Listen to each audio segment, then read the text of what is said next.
Welcome back to Kiesel News, everybody. Today, I'm going to start today off with some quotes from Kevin Feige and some stuff related to Deadpool and Wolverine, as there's been a lot of stuff coming out lately with the movie releasing just as of tomorrow, I'm pretty sure, by the time I'm filming this video.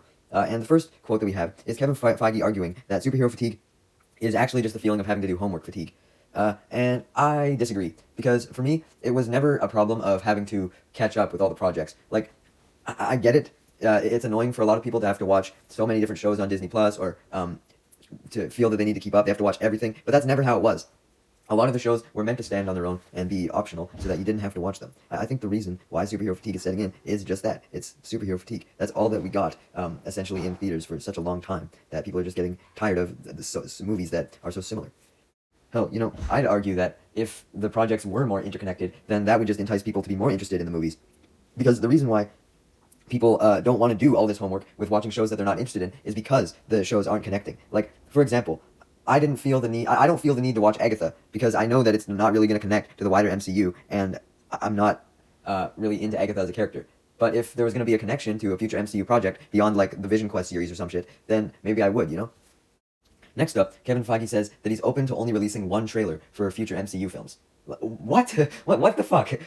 What possible reason could you have to do this, to give a movie less marketing? The only thing I could think of is so that you could utilize more of the budget, obviously, on the movie itself, but you need marketing. The only time that I could maybe see this working in their favor is if they did it for, like, I don't know, like a super well-known character, like for Spider-Man 4 or something, where if everyone just sees one trailer, they're like, ooh, it's Spider-Man. Or if anyone just sees one trailer for Avengers Secret Wars, for example, they'll be like, ooh, Avengers is finally back, and they'll go check it out. But also Avengers Secret Wars could benefit from having multiple trailers, because you could reveal a whole bunch of shit in the trailers if you really wanted. Next up, Jordan Peele was apparently offered a role in Deadpool and Wolverine, but he didn't end up taking it. So that is interesting, because he was a rumored director for Avengers Secret Wars, was he not? Or he was at least rumored to direct a project. So it's interesting that Marvel basically brings people in, and then they shop them around for a whole bunch of separate duties. Like, what? Was he also asked if he wanted to be, like, a hairstylist for Agatha all along? Or a fucking makeup artist for What If, even though you don't need any makeup because it's animated? Like, what the fuck? Next up, Marvel planned fake leaks to hide potential cameos in Deadpool and Wolverine. And I think this was definitely a genius move on their part. And I guarantee you that Tobey Maguire leak of Tobey Maguire Spider-Man appearing in the movie, yeah, I guarantee you that was fake. The one that was made up such a long time ago. I guarantee you they've been planning these fake leaks for years at this point. And yeah, I'm curious to see who actually cameos in the movie, though. I don't know if it'll be everyone that people are expecting, but who knows. At least with Wolverine, he's getting a sizable role in the movie. I mean, he's the title character, so he's not just thrown in for pure fan service, but we probably won't be able to say the same about the majority of the cameos. There are also no immediate plans for Eternals 2. So that's very interesting, especially since they set up a sequel at the end with the post-credit scene with Thanos' brother. And I mean, they cast him as Harry Styles, so they clearly have a lot of plans for the character of Eros. So I wonder where the Eternals are going to appear then if they don't have plans for a sequel. Unless immediate just means like in the next 5 or so years, and we'll get it like after Secret Wars. Who knows, maybe the Eternals will appear in Captain America Brave New World if we're dealing with the Tiamut finally after all this time. Now moving on from Marvel stuff, the next fighter for Multiverses has been announced, being Samurai Jack. Now, I've personally never watched Samurai Jack, but even I know that it was a legendary Cartoon Network show, so it's great to see it get some representation after being off air all these years. And I'm also excited because Samurai Jack was leaked back with a whole bunch of other characters, so if Samurai Jack was true, that likely means that the other characters involved were true, so we should actually get Ruby in Multiverses at some point.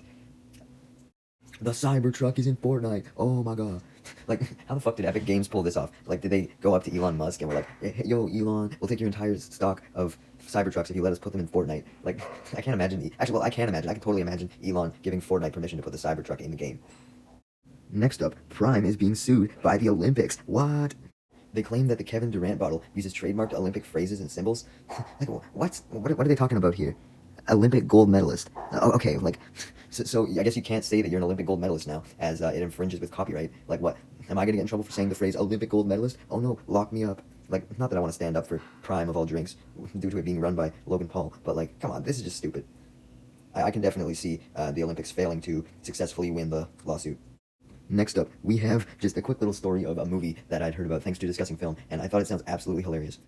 It's called Baby Invasion, and it's a first-person shooter movie that is a home invasion where faces have been replaced with babies' faces. So not only is it filmed in the style of a first-person shooter, which already is so unique. Like, I think that's actually the first time that I've seen a movie like that. Obviously, there's been first-person perspectives, but an entire movie filmed in that perspective is wild. And the faces have been replaced with babies' faces. That'll just make it so fucking cursed.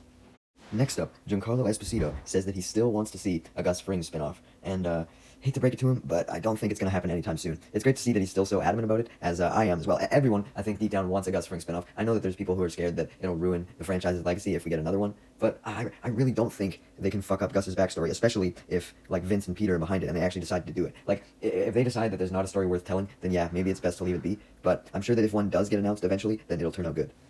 I worry for Giancarlo's age, though, because it's already unlikely that we're going to be getting any spin-off, period, and Peter Gould has expressed interest in doing a spin-off on Kim, if anything, and I'd be down for that as well, as that would take place likely in the future, and I do want to see what happens after the Gene timeline, but obviously I want to see this as well, and it would suck if it got too late to the point where Giancarlo Esposito got too old to be able to play Gus at all. I mean, I guess we're kind of already past that point, as he wouldn't be able to play a younger Gus, but I don't know. I guess they could still do like what Young Sheldon does, where they have Jim Parsons provide voiceovers, so they could have Giancarlo be like a Morgan Freeman-esque narrator, where he narrates over the past events, and then he like appoints a successor that looks like him to play the younger version of Gus, I guess. And maybe you give Giancarlo like a director's role as well, because he did step into directing with Better Call Saul. He did episode 6 of season 6, so definitely a possibility. Next up, Severance season 2 apparently has a budget of $20 million per episode. Now, keep in mind that this is a 10-episode season. 10 episodes. That means that the total budget of the show is over $200 million, and that is insane for a fucking, 1, Apple TV show, and 2, a show like Severance, where there's not like many special effects, and there's not much like CGI and stuff, right? Like not an overly amount. Like Acolyte has a less budget than this, and like Acolyte you have to deal with the lightsabers, a lot of the combat. So yeah, this is just fucking insane to me, and I guarantee you this show will be fucking good. It has a budget this big. You know those Deadpool and Wolverine ass controllers, where the controller has you grip Deadpool's ass? Well, there's now something even more cursed than that, being these posters that I got from Dexerto here. I just wanted to share them with you. This fucking curse is all hell. 2 more little stories to end today off. We have a look at the LEGO Fortnite Battle Pass. Oh my god. It's worth $99. I feel bad for any parents who have to buy their kid this, but I have to admit that it does look pretty fucking good. And for $99, that's a lot of fucking figures. Lastly for today, according to Cerebi, the sprites in Smash Ultimate for Pokemon Scarlet and Violet and its DLC are now released, and I'm still so shocked that we managed to actually get these. Like, Smash Ultimate has had nothing else added to it since Sora, right? Maybe the odd little tweak or odd little bug fix, but I'm still so shocked on how they decided to add these. Hopefully this means that there's Pokemon news around the corner in a potential Pokemon Presents, and they might cover this in it as well. Who knows? Unless we get the Pokemon Presents near the end of August, or hell, maybe we won't even get one at all, and we'll just be left in the dark about Legends ZA until the game actually fucking releases. Who knows?